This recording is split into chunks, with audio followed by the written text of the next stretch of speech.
My name is Bill Bach. I'm here to speak on behalf of two members of the 2023-2024 Roanoke College women's swim team who filed discrimination complaints against Roanoke College with the Virginia Attorney General. Publicly available data indicates that about 54.4% of Roanoke College's full-time students are female. Yet some 58% of varsity athletic roster spots at Roanoke College are on male teams. That means that males at Roanoke College have more than 100 more varsity roster spots than do females, even though only about 45% of the total student population is male. Complainants A and B filed discrimination complaints with the Virginia Attorney General because in 2023, not only did Roanoke College have far fewer varsity athletic roster spots for women than men, but that year, Roanoke College actively supported a former swimmer from the Roanoke College men's swimming team moving over to the women's swim team merely because this man claimed a female gender identity. This action by Roanoke College took the already existing sex discrimination in Roanoke College's athletic program to another level. Not only would the male swimmer take a roster spot on the women's team, but that man had undeniable physical performance advantages that would deprive female athletes of the opportunity to fairly compete for placements. The female swimmers courageously and publicly stood up against Roanoke College's Board of Trustees' adoption of a discriminatory policy that was passed for the express purpose of allowing men to be able to compete on the women's sports teams where they would inevitably take opportunities from women. For standing up to the Roanoke College administration and Board of Trustees and taking a public stand for women's rights, the Roanoke women swimmers paid a heavy price. The school allowed an ongoing 2-year campaign of hostility and intimidation to be directed against these young women, which included direct retaliation against the Roanoke women swimmers and depriving educational opportunities from the women swimmers for which they were qualified. It is hard to imagine more reprehensible conduct from an institution that claims to uphold ideals of diversity of thought and academic fairness and freedom. Earlier this morning, Virginia Attorney General Jason Miyares issued robust findings summarizing the facts found in his investigation. As this is a matter of substantial public importance and interest, complainant A has authorized me to publicly identify her as former Roanoke College swim team co-captain Lily Mullins. And this is Lily's mother here today. Earlier this morning, Lily directed the public release of the Attorney General's findings, as is her legal right. Those findings can be downloaded from the website of the Independent Council on Women's Sports, www.iconswomen.com. The Independent Council on Women's Sports, known as ICONS, is an organization formed by women, including many former women collegiate athletes, to support young women and girls like Lily Mullins and her teammates who have devoted themselves to pursuing athletic excellence and who have found their athletic dreams, their safety, their well-being, and their rights as women disregarded by university presidents, athletic department administrators, and athletic conferences like the NCAA. As Attorney General Miyares' findings indicate, there exists a crisis of leadership and courage in college athletics today. Women athletes need leaders who will defend women's equal rights and their access to equal opportunities, but far too often courageous leaders cannot be found among the occupants of high offices on college campuses and at the NCAA. Attorney General Miyares has found that Roanoke College engaged in discrimination in violation of the Virginia Human Rights Act and potentially Title IX of the Education Amendments of 1972. Lily Mullins and complainant B wish to express their deep and profound gratitude to Attorney General Miyares and his staff, including Christine Johnson and Joel Taubman, for, in stark contrast to what the women swimmers experienced on the Roanoke College campus, hearing their concerns and conducting a thorough investigation. There should be no doubt that Attorney General Miyares' investigation and written findings are a landmark legal victory for college women athletes. First, Attorney General Miyares has found that policies that allow men to take women's places on women's college sports teams constitute sex discrimination and are unlawful. Second, Attorney General Miyares has found that Lily Mullins and her teammates were injured by Roanoke College's sex discrimination and are entitled to pursue monetary damages against Roanoke College. Third, and perhaps most shamefully for Roanoke College, Attorney General Miyares has found that the evidence supports a finding of retaliation by Roanoke College against its own students and its own women athletes, merely because these young women courageously stood up for their legal rights. During the last nearly 2-year period, Roanoke College has participated in unrelenting, unchecked discrimination against their own women swimmers, engaging in undoubtedly one of the most repugnant episodes in the school's more than 150-year history. Attorney General Miyares, Lily Mullins, and her teammates on the Roanoke College women's swim team are deeply indebted to you for your diligence and for your willingness to take on this vitally important investigation. By doing so, you have given hope not only to Lily and her teammates, but to countless thousands of girls in Virginia and around the country who dream of a day when they can compete in sport without the fear that they will face men on the playing field, in the pool, or on the court, and in women's showers and locker rooms. Attorney General Miyares, would you now please take the podium and provide those gathered here and online more information about your landmark investigation and written findings? Bill, thank you.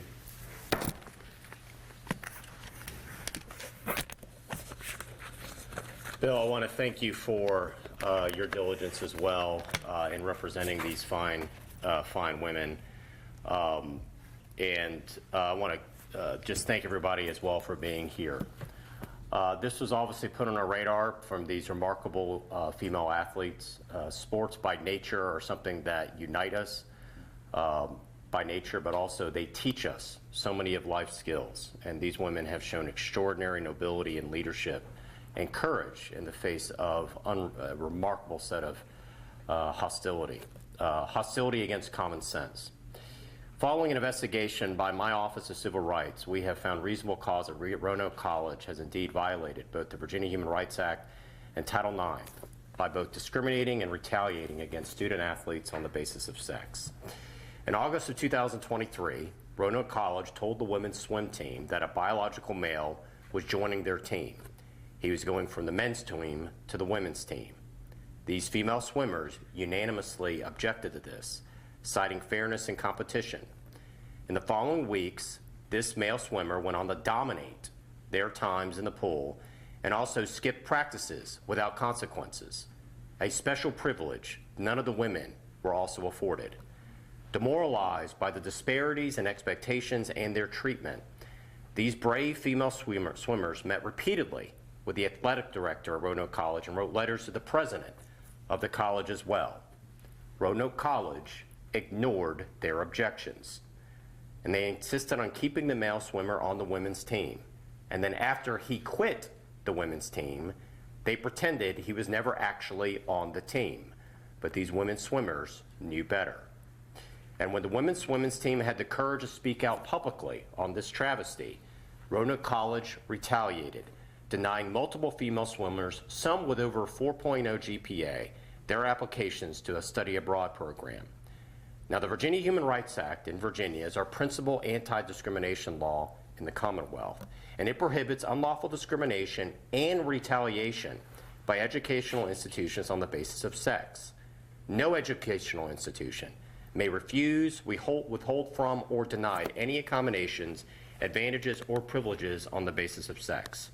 Pursuant to our exhaustive investigation, my Office of Civil Rights has concluded that Roanoke College did indeed deny the female swimmers privileges granted to the male swimmer and actually retaliated against them by depriving them of their study abroad opportunities. These actions not only just violated the Virginia Human Rights Act, they also violated Title IX of the Educational Amendments of 1972. More fundamentally, my office finds that Roanoke's policy on sex-separated collegiate sports violated the Virginia Human Rights Act, specifically Roanoke's policy of forcing women to compete against post-pubescent males in sex-separated collegiate sports violated the Virginia Human Rights Act. This finding is grounded on law, the demonstrated athletic advantage of male puberty, and also on common sense. Men and women competitive sports are separated for a reason. Males who have undergone puberty have a significant, undeniable athletic advantage over females that no intervention can undo. Male puberty changes muscle mass, size, and aerobic capacity. That's just basic biology, and it matters so much in competition. The position of this office is that the Virginia Human Rights Act requires that biological males be excluded from competitive women's sports at the collegiate level. This is common sense. It's a travesty, an utter travesty, that these swimmers, who should have been enjoying their collegiate experiences, instead endured 2 years of hate for just having common sense. They endured 2 years of hostility just for their desire to maintain an even playing field. They endured 2 years of harassment just for speaking out and advocating for themselves. They received death threats to the point they can only travel around the campus in groups. The college did not offer the female swimmers the same support and counseling services it offered the male swimmers. The women's swim team endured, and is still enduring, emotional, physical, and dignitary harm because of Roanoke College's failure to follow the law, and frankly, Roanoke College's failure to care about these star athletes, these amazing students, these amazing women leaders. Not one public statement issued by Roanoke College expressed concern or support for the women. They were left to fend for themselves. This is not about partisan ideologies. This is about fairness. It's about common sense. To these young women, these remarkable student female athletes, your school has failed you. Your classmates that bullied and provided threats against you has failed you. They have belittled you. You have been ignored too long. And I vowed as Attorney General that I would be the people's protector. And yes, that means protecting women's sports and the dignity of our female athletes.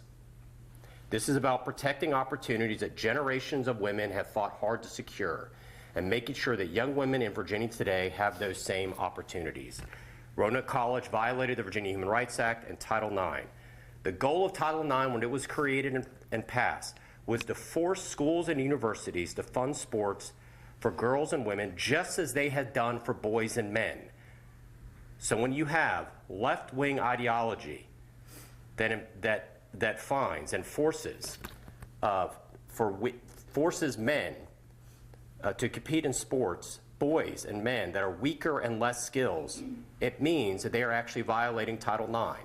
For every time you allow a boy that previously was not able to compete and win in the men's team to switch over into the women's team, what you have done is you've taken away a slot from a deserving woman. These women that work countless hours in the swim pool, in the gym, to get ready, that balance the vigors of competitive swimming with a full academic course load while maintaining fantastic grades, you're denying their ability as well. You've taken a slot away from a deserving female. That is wrong. Roanoke College was wrong to allow a biological male to join the women's swim team. Roanoke College was wrong to grant the male swimmer privileges the female swimmers were denied. Roanoke College was wrong to retaliate against the female swimmers who spoke up. The Attorney General's office will continue to stand with these young women. Where your school has failed you, we will not. We will be your voice when others were too cowardly to provide you that voice. The Attorney General's office will continue to stand with these young women and every other female athlete in Virginia to make sure your rights are protected. Now, someone that is here that has seen firsthand the toll this has taken on these remarkable athletes is Lily Mullins' mother, Katie Mullins. She's here to provide some short remarks. Thank you, Katie, for your bravery. Thank you. Thank you for standing up. Well, first, thank you, Attorney General Miyares. My name is Katie Mullins, as he said, and I'm here today on behalf of my daughter, Lily Mullins. She is one of the complainants in the Attorney General's investigation against Roanoke College. I will be reading a statement on my daughter's behalf because she regretfully has work obligations and is not able to be here today.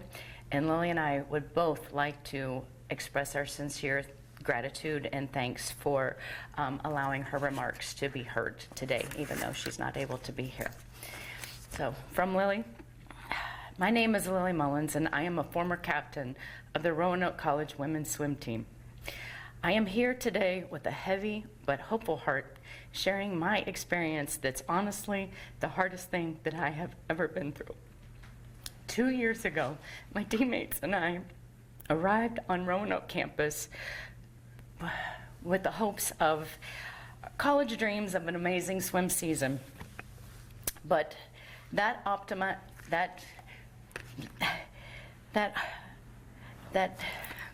sorry. I'm so sorry.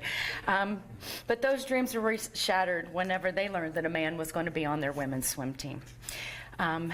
With that, they realized that instead of focusing on training in their studies, they would be entering into a battle against their own school, against the NCAA for their basic rights to compete fairly against other female swimmers and to speak freely in defense of their own fair treatment. What followed was a grueling ordeal that took a tremendous toll on my mental health, my physical well-being, and my emotional strength. My teammates and I faced anxiety, sleepless nights, and a sense of defeat and abandonment, knowing that biology had stacked the odds against us. The leaders responsible for ensuring a safe and lawful educational experience were not only indifferent to our discrimination, but actively retaliated against us. Let me say that again.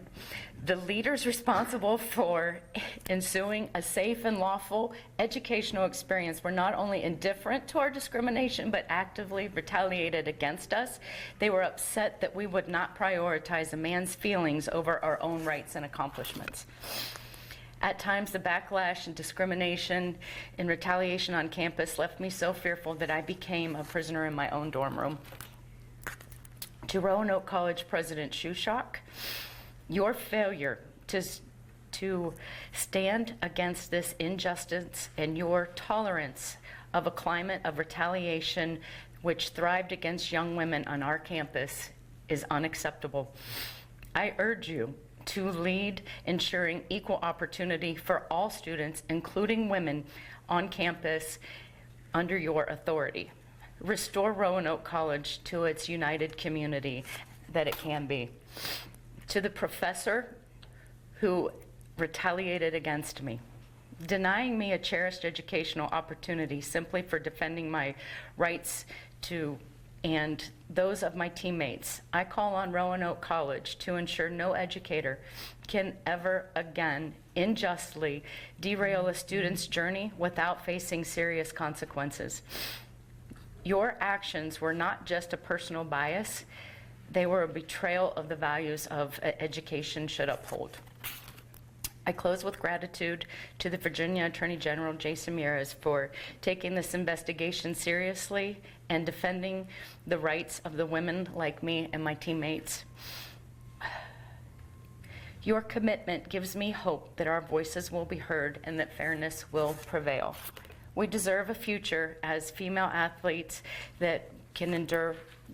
Future female athletes will not have to endure what my teammates and I did.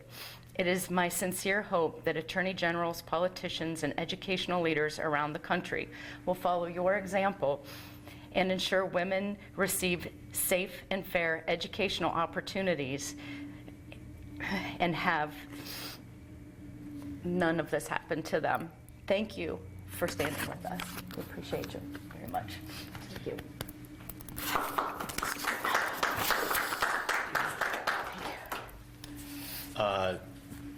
I know that is every parent's worst nightmare what you've been through, Katie. So God bless you. I am prepared if there's any questions on this matter. Happy to answer them, or this is self-explanatory, which I think it is. We're happy to conclude. Yes, sir. Scott Garland, Star. On the day the young ladies had their icons press conference in Minnesota, there was a petition circulated among the observers, and one of the leading signatories, I assume one of the writers, was Joe Cobb, who's now mayor of Roanoke. And the petition was titled "Hate Has No Home in Roanoke." How would you respond to that characterization? The hate that we have seen has been directed towards these young women that were getting social media posts to the point where they didn't feel safe walking on campus. That was the hate they were feeling. The hate they were feeling was when they were bringing up consistent concerns about the situation. They were basically told essentially to get over it. The hate that they were receiving is when they were being offered the opportunity of a lifetime to study abroad, and some of these women that have, these women athletes at 4.0s were suddenly, just shortly thereafter they had come public, were being told that their dream to go study abroad was being denied them. So the hate that we have seen here, and I find it amazing to me, the people that most preach tolerance are the most intolerant that we have seen, particularly in this situation and on so many other campuses. And I think this whole situation is a great example of people that are so open-minded the brain falls out. They want to deny thousands of years of basic common sense and everything that we've ever known about human biology to try to tell us, don't believe our lying eyes. And I think future generations are going to look back at this period of time and laugh. I think of the insanity that we have seen, where we have said it's okay that biological men should be in women's private spaces, on their sports teams, in locker rooms, and whatnot. And so I do think there has now been a shift, but I think they need to perhaps look at a mirror when they talk about hate. What these women have been through, when you hear the stories and this report details what the parents saw, their daughters not even be able to eat. They were not safe. They were dealing with such depression and anxiety. The fact they had to travel in groups on campus just to feel safe. Now ask yourself, when you read this document, who is showing the hate? What happens next? What consequences for the school? I can't speak to that because it is ongoing. There will be discussions. That's the extent of what I could say right now. Is there anything you would do in the future to stop this before it would happen? Before the discussion? Well, I mean, I think, I tell my team all the time, it's never too late to do the right thing. And a lot of these schools can just do the right thing. They can actually have the same sensible reading of Title IX and the same sensible reading of the Virginia Human Rights Act that has been for decades, and realize that this is in no way protects women. This harms women. The whole purpose of Title IX was to level the playing field. So you have just as many male and female athletes, women athletes that are being left behind, where these schools are putting all the resources and all these scholarships for female athletes. And as Bill noted, you already have a disparity at Roanoke College. But when you allow a biological male who's just on the male swim team switch over, you have now taken a slot away from a deserving female athlete. That is discriminatory. That is wrong. Period. And just because you cloak something in the words of diversity or inclusion, does that mean you get to wave a magic wand and suddenly say it's not discriminatory? It absolutely is, and we're very confident in our position, needless to say. Bill noted in his opening comments that this could open the door for suits against the college. Can you elaborate on how that works? That's how I'm understanding. Well, I mean, I think every single school, every single college, I would also argue probably nationwide, needs to be doing some serious reflection right now on, I can't speak specifically, but what I can say is every attorney, when they have a client, will advise their client on their legal exposure and how to avoid legal exposure. And I think schools that consist on these type of policies that are so harmful towards women, I would argue would have enormous legal exposure, and they're being put on notice. All right. Yes, sir. Can we have the name of the professor who was hostile? Is that not available? It's in the report. You could download the report and get the name there. Are there any transgender athletes on Roanoke College teams now? I am not going to speak to that because I don't have with 100% certainty what their other policies are of the other teams. So I Final can't- question. Yeah. No. Was Roanoke College cooperative with your investigation? Generally, they were cooperative in the sense that they obviously pled their case, and we laid out in the report their position and what their response was to some of our inquiries as well. So that's also in the report. Listen, I appreciate you all. By being here and covering this, you're also providing a voice for the marginalized, for these women that have felt ignored and belittled. And I want to thank everybody in the media that is here today by not choosing to ignore the story, but to also talk about these young women's plight. So thank you also for doing your job. God bless you all.